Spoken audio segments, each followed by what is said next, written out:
final, independent, undeniable. The long-awaited UN report into the August 21st chemical attacks determined sarin was used, and in large quantities.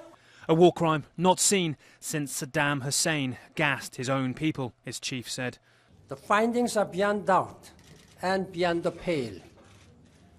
This is a war crime. The report showed the direction the missiles came from, the complex sort of missile that carried the gas with Russian writing on it. Details that the US and UK said confirmed their long-held suspicions. Details of the UN report make clear that only the regime could have carried out this large-scale chemical weapons attack. This was no cottage industry use of chemical weapons. There is no remaining doubt that it was the regime that used chemical weapons.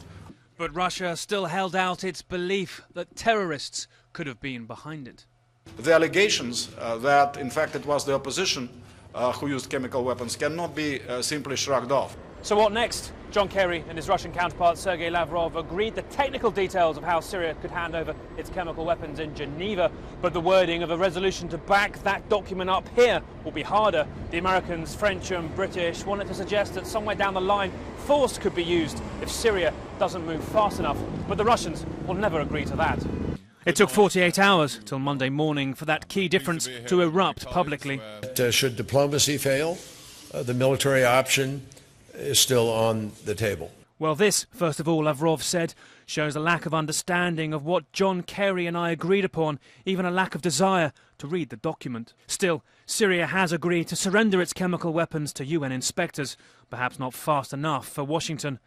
The question is now whether the inspectors' report will soften Russia's default niet and UN Security Council veto on Syria, and whether Barack Obama will have to change course yet again.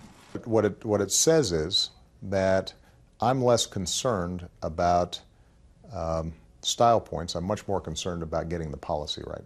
That policy, it seems, a work in progress. Nick Payton-Walsh, CNN at the United Nations, New York. Secretary Kerry had.